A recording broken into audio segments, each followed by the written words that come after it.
오늘 저는 유혹에 관한 주제의 말씀을 드리려고 생각을 합니다. 우리말 성경에 보면은 시험이라고 하는 단어가 자주 등장을 합니다. 그런데 시험이라고 번역이 되어 있는 이 단어가 우리가 흔히 알고 있는 그런 개념의 시험뿐만 아니라 대체적으로는 두 종류의 의미를 가지고 있다는 것을 헬라어 원문을 통해서 찾게 됩니다.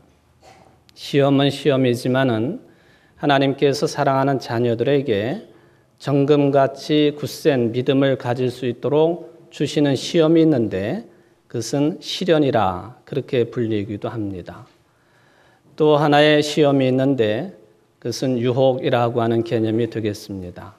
어떤 사람을 꿰어내어서 잘못된 길로 들어서도록 하는 그것, 이제 유혹인데 하나님께서는 사랑하는 자녀들을 시련은 주시기는 하지만 유혹으로 끌고 가시지는 않는다라고 하는 그런 개념이 되겠습니다. 근데 우리 한글 성경에는 이것이 다 시험이라고 하는 그런 단어로 번역이 되어 있어서 구분하기가 그렇게 썩 쉽지는 않겠습니다. 저는 이 유혹이라고 하는 이 단어를 생각할 때마다 젊은 시절 읽었던 한 소설책이 늘 기억에 납니다. 그 소설을 쓰신 분이 누구냐 하면은 그리스의 문학가입니다. 20세기 문학의 구도자로 알려져 있고 철저한 자유의 신봉자로 알려져 있는 니코스 카잔차키스라고 하는 작가가 되겠습니다. 이분이 최후의 유혹이라고 하는 그런 소설을 써서 전 세계적으로 수없이 많은 반향을 일으켰던 것을 우리는 기억을 합니다. 개신교회에서는 이 카잔차키스를 사탄이라고 그렇게 아예 규정을 해놓았습니다. 그리고 로마 가톨릭에서는 이가 쓴 최후의 유혹이라고 하는 책을 금서 목록에 집어넣었습니다. 이럴 정도로 최후의 유혹이라고 하는 책의 내용이 상당한 충격을 주었던 그런 내용이었고, 저도 기억할 때에 어떻게 암만 소설이라고 하지만은 예수 그리스도에 대해서 이렇게 묘사를 할 수가 있겠는가 하는 그런 느낌을 가지고 읽었던 책이 바로 최후의 유혹이라고 하는 책이 되겠습니다. 예수님은 분명히 신이시고 즉 하나님이시고 또한 한 인간이신데 이 책에서는 유독 인간인 예수의 모습을 아주 극적으로 부각을 시킨 부분이 상당량 있다고 하는 것을 볼 수 있습니다. 특별히 한 인간으로서 예수님이 수많은 유혹을 받으신 분이시다라고 하는 것을 내용으로 삼고 있습니다. 바로 카잔차키스가 어떤 그 성경의 내용을 근간으로 해서 이 최후의 유혹이라고 하는 이런 소설을 썼겠는가라고 할 때에 바로 오늘 누가복음 4장 1절부터 13절까지 나오고 있는 이 본문을 근간으로 해서 최후의 유혹이라고 하는 그런 소설을 썼다고 알려져 있습니다. 사실은 제가 오늘 제목을 유혹의 처음과 마지막이라 그렇게 제목을 잡았는데요. 이 공생애를 시작하시기 전에 예수님이 받으셨던 이 유혹이 처음의 유혹이라고 한다면 이 니코스 카잔차키스가 생각하고 있는 최후의 유혹은 또 다른 내용으로 전개가 된다라고 하는 것을 볼 수가 있겠습니다. 오늘 본문에 보면 예수님이 마귀로부터 세 가지 종류의 유혹을 받으셨습니다.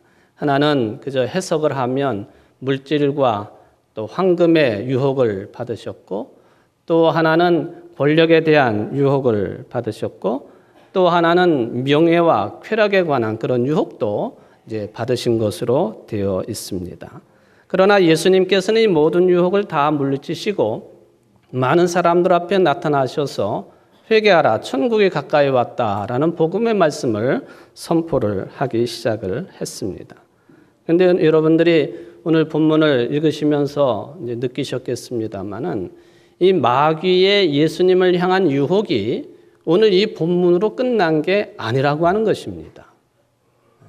여러분들 13절 말씀을 보시면 아시겠습니다만은 마태나 마가복음에도 예수님의 유혹의 내용이 담겨 있지만 오로지 누가복음에만 이 부분을 이렇게 표현을 해놓고 있습니다. 뭐냐 하면은 개역 개정판에 보면 마귀가 모든 시험을 다 한 후에 얼마 동안 떠나니라 라는 표현입니다. 세번역 성경으로 읽어보면은 악마는 모든 시험을 끝마치고 물러가서 어느 때가 되기까지 예수에게서 떠나 있었다라는 표현입니다. 또 다른 번역을 보면은 악마는 다음 기회를 노리면서 예수를 떠나갔다. 그러니까 예수에게 다가온 유혹이 오늘 본문에 있는 이 유혹으로 끝난 것이 아니다 라는 그런 뉘앙스를 누가복음 기자는 이렇게 기록을 해 놓은 것이죠. 바로 카잔차키스는 이 13절 이 구절을 소설의 소재로 적극적으로 사용을 했다고 볼 수가 있겠습니다. 그가 생각할 때 모든 유혹을 물리친 예수님께서 다음 기회를 노리면서 떠나간 마귀와 악마가 도대체 어떤 내용으로 또 무슨 방법으로 예수님을 유혹했을까? 이것을 이제 소설의 내용으로 전개를 한 것이죠. 누가복음은 분명히 다음 기회를 노렸다. 그러나 그 때가 어느 때인지 때에 대한 기록은 남겨놓지 않았습니다. 그러므로 카잔차키스는 이 마귀가 노리는 다음의 기회의 유혹, 이것을 작가적인 상상력을 가지고 소설로 만들었다고 볼 수 있습니다. 그러면 제가 지금 소개해드리는 이런 내용들은 소설입니다. 그러니까 이건희 목사가 이상한 소리 한다 그렇게 생각하지 마시고 일부분의 소설을 제가 인용을 해드리는 것이니까 그렇게 이해를 해 주시기를 바랍니다. 카잔차키스는 이 예수님께서 최후로 받은 유혹의 내용이 뭐냐라고 할 때에 예수님께서 십자가에 못 박히셨을 때 그리고 바로 돌아가시기 직전에 말로 다 할 수 없는 육체적인 고통과 정신적인 고통과 영적인 고통 속에 있을 때에 마귀와 악마가 예수님을 유혹하러 찾아온 것으로 기록을 했습니다. 그런데 그 유혹의 내용이 어떤 내용이었느냐? 오늘 본문에 있는 것처럼 무슨 물질, 황금에 대한 유혹 대단하지 않습니까? 명예와 쾌락에 대한 유혹 대단하지요. 권력에 대한 유혹 대단합니다만은 이때 마지막으로 예수님을 찾아와 가지고 유혹을 한 내용이 뭐냐면 매우 평범한 내용이었습니다. 아주 평범한 한 남자로서 이 세상에 살아갈 수 있는 그런 내용을 가지고 마귀가 예수님을 유혹을 했다. 그런 이야기가 되겠습니다. 당시에 유대민족은 로마 제국 치하에 있었죠.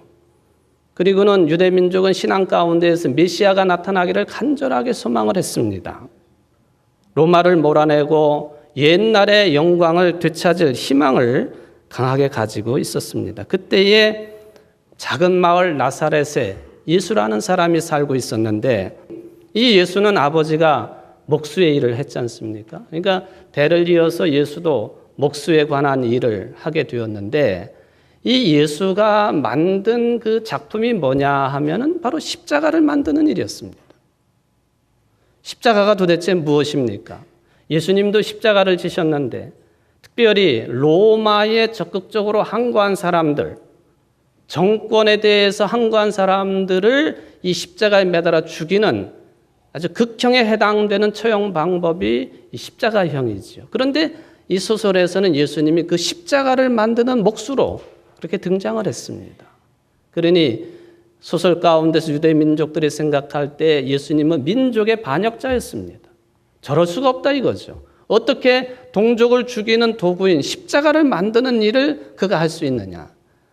어느 날 역시 예수가 만든 그 십자가로 동족이 처형을 당하던 날 동족의 피 묻은 두건을 쓰고 예수가 새벽에 집을 나서서 광야로 들어가게 되었습니다. 그리고는 한참 뒤에 광야에서 불쑥 나와가지고는 하나님의 나라를 선포하고 그리고는 그 하나님의 나라의 정신이라고 하는 것은 이웃을 내 몸처럼 사랑하는 것이다. 심지어는 로마 제국의 통치자라 할지라도 저들마저도 원수까지도 사랑해야 된다라고 하는 이 말씀을 예수가 선포하기 시작을 했습니다. 이런 선포 가운데 베드로, 요한, 야고보를 비롯한 제자들이 몰려들었고 심지어는 배신을 했던 유다까지도 예수님의 제자가 되는 역사가 있었습니다.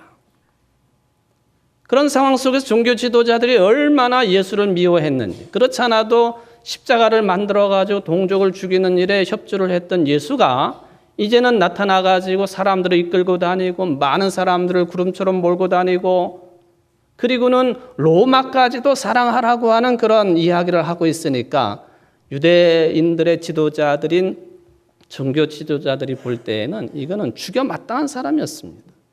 예수가 그도 한때 만들었던 그 십자가에 매달려 죽게 되었습니다.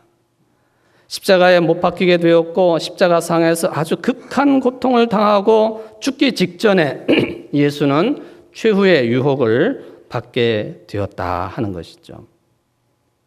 그 유혹이 뭐냐 하면은 그 고통스러운 십자가에서 내려오라는 겁니다.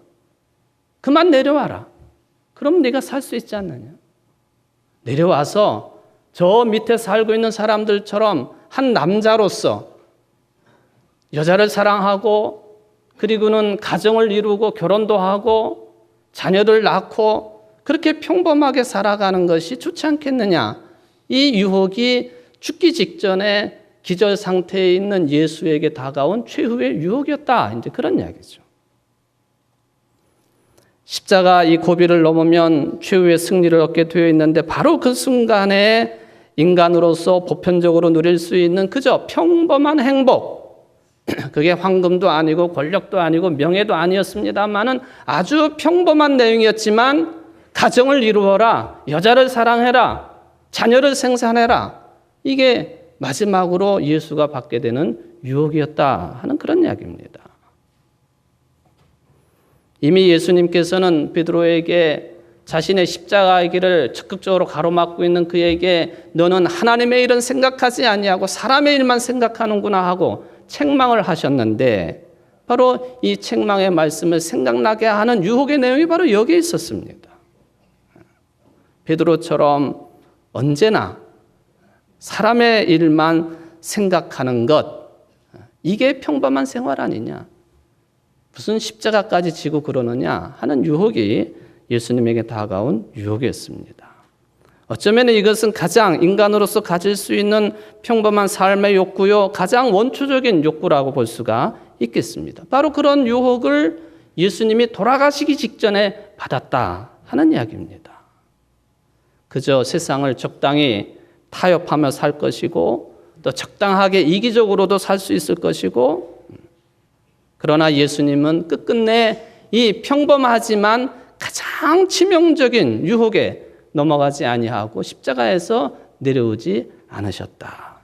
그렇기 때문에 다 이루었다.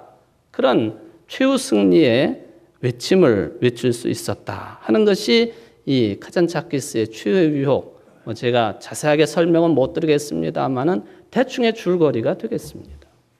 이런 내용 때문에 예수님이 무슨 그 여자를 사랑했고 여자를 사랑하되 두 여인과 결혼을 했고 또 자식이 있고 손자까지 보았고 이런 내용들이 이 보수적인 신앙을 가지고 있는 또는 평범한 신앙을 가지고 있는 사람들에게 굉장히 충격적으로 다가온 것은 사실이었습니다. 불편한 내용이지요. 비록 고통 가운데 잠시 기절해서 꾼 꿈으로 소설 내용이 설정되어 있었지만은 전능하신 하나님이신 그분이 어떻게 이런 유혹을 받을 수 있느냐? 그건 좀 너무하지 않느냐 하는 그런 반응이 곳곳에서 있었다라고 하는 그런 이야기입니다. 소설에서 꿈에서 받은 유혹입니다. 물론 예수님께서 십자가에 달리셔서 나의 하나님 어찌하여 나를 버리시나이까 이것도 유혹의 종류입니다. 겟세마네 동산에서 할 수만 있다면 이 죽음의 잔을 내게서 지나가게 해달라고 하는 것도 유혹이었습니다. 소설에서 나오고 있는 꿈 같은 유혹도 우리가 얼마든지 상상해 볼 수 있는 그런 유혹의 내용이 되겠습니다. 실로 우리 인간들은 이처럼 크고 작은 유혹에 노출되어 있습니다. 여러분들 가운데에 유혹에 전혀 노출되지 않고 살 수 있는 사람이 있다. 그런 자신 있는 사람은 없습니다. 창세기에 보면은 아담과 하와가 처음 사람이 뱀의 유혹을 받아서 타락했다. 그게 바로 인간의 실존이라는 얘기예요. 모든 인간은 아담, 하와로 대표되고 있는 모든 인간들은 이러저러한 유혹을 받게 되어 있다 하는 것이죠. 믿음의 생활, 신앙생활 아무리 잘해도요.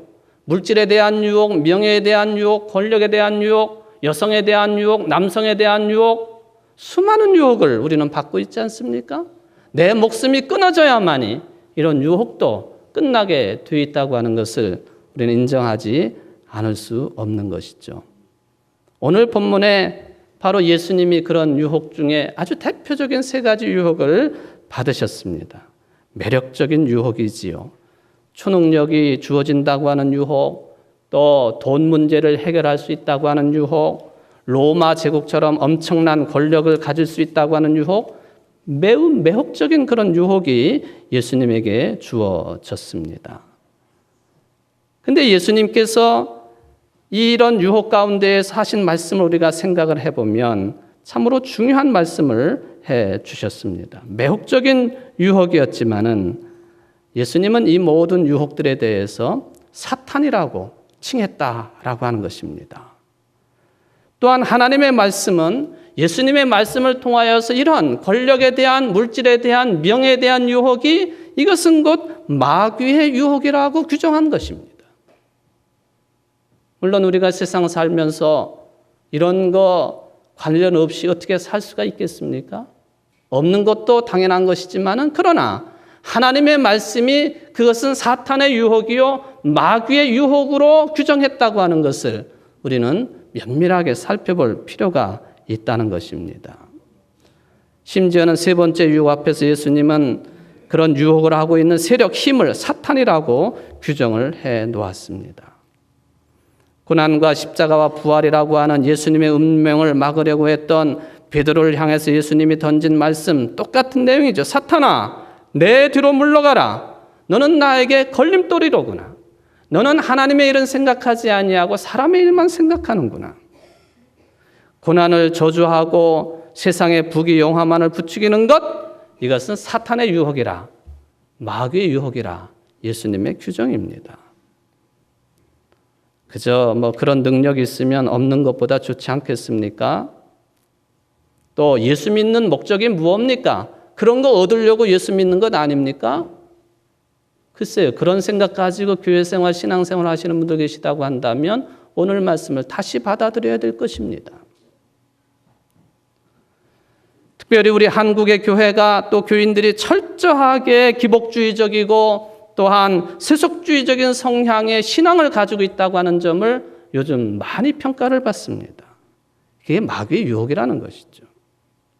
한국의 교회가 또는 한국의 그리스도인들이 상당한 정도로 성령의 역사가 아니라 악령의 지배를 받고 있다 하는 말이 틀리지 않은 그런 상황을 우리가 요즘 맞고 있다는 것입니다. 왜냐하면 적지 않은 그리스도인들이 자체 모순에 빠져 있어요. 신앙의 내용을 보면 매우 내세적이고 초월적이고 그렇지만 실제 삶의 내용을 보면 너무나도 철저하게 기복적이고 세상적이고 이 땅만을 바라보는 신앙생활을 하고 있기 때문에 그렇습니다. 신앙의 내용은 매우 근본적인 것 같은데 그런데도 거룩한 것과 속된 것을 철저하게 가르치면서도 너무나도 권력지향적이고 물질지향적이고 그렇습니다. 돈이 최고예요. 교회에 힘이 있다 할지라도 그 힘을 세속적으로 나타나는 것에만 관심을 집중하는 것이 한국의 교회가 아니냐 하는 것이죠.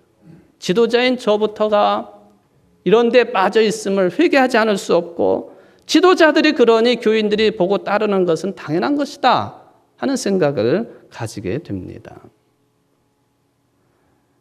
저는 오늘 예수님께서 마귀로부터 받은 세 가지의 그런 유혹과 그에 따른 예수님께 주신 신명기서를 중심으로 한 답변을 보면서 도대체 이게 어떤 문제인가? 도대체 이 예수님의 답에 의미하는 것이 무엇인가? 구약 성경에 근거한 말씀이지만 제 나름대로는 이 예수님의 세 번에 걸친 답변을 하나로 묶어서 표현을 한다면 이렇게 표현할 수 있겠습니다. 사랑하는 자녀 여러분들 제발 하나님만 믿고 하나님만 의지하고 하나님만 신뢰하십시오. 그런 뜻입니다. 말씀을 통해서 예수님이 답변을 하셨는데 하나님만 믿고 하나님만 의지하고 하나님만 신뢰하라는 것입니다.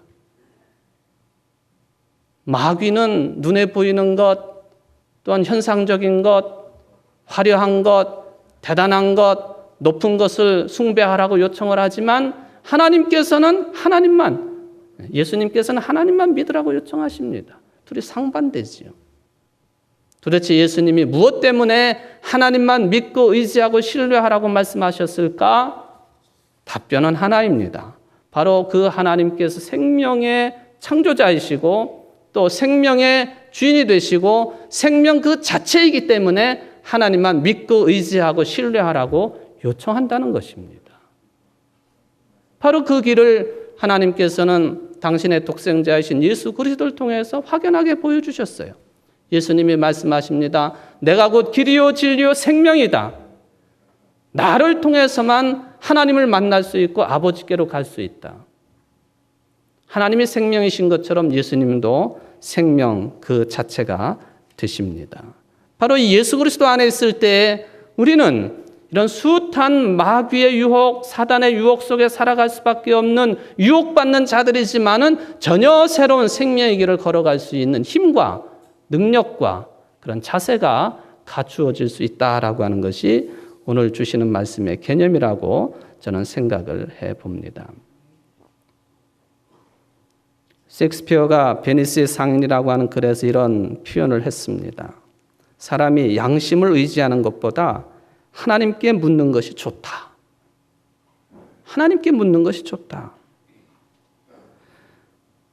사단과 악마와 마귀는 항상 그럴싸한 말로 우리 인간들을 유혹하고 죄와 타협하도록 유혹을 하지만 하나님께 묻는 것, 즉 하나님의 말씀만이 우리들의 영원한 생명이 되고 우리를 생명의 길로 인도한다고 하는 것, 이것을 확인하고 신앙 고백하며 삶으로 이어가는 것이 우리 그리스도인들의 비록 세상에 살지만 유혹 가운데 있지만 우리의 본분이라고 하는 가르침이 되겠습니다. 성도 여러분, 여러분들이 오늘 종료주일을 맞이하고 이번 주간 고난주간 사순 시기의 막바지에 들어서 있습니다. 이 사순의 시기가 여러분들에게 은총의 시간이 되려고 한다면 여러분들 하나님의 말씀에 좀 더 깊이 침잠을 하시고 하나님의 말씀에 좀 더 귀를 기울이시기를 바랍니다. 그 말씀이, 생명의 말씀이 여러분들을 밝히는, 영혼을 밝히는 등불이 되기 때문에 그렇습니다. 예수님이 괜히 신명기서 말씀을 가지고 마귀의 유혹을 물리치셨겠습니까? 생명의 말씀, 살아있는 하나님의 말씀이 여러분들을 비추는 빛이 될 때에 세상 유혹도 물리칠 수 있다 하는 확신이 오늘 말씀에 담겨 있지 않습니까? 성도 여러분, 이 한 주간, 고난주간 특별 새벽기도에도 마찬가지입니다마는 여러분들이 하나님의 말씀에 깊이 들어갈 수 있는 복된 시간이 되시기를 바라고, 예수님도 물리치셨던 눈에 보이는 화려한 것들과 평범한 일상을 통해서 다가오는 모든 유혹도 말씀을 통해서, 기도를 통해서 물리칠 수 있는 성숙한 신앙인들 되시기를 주의 이름으로 축원을 드립니다.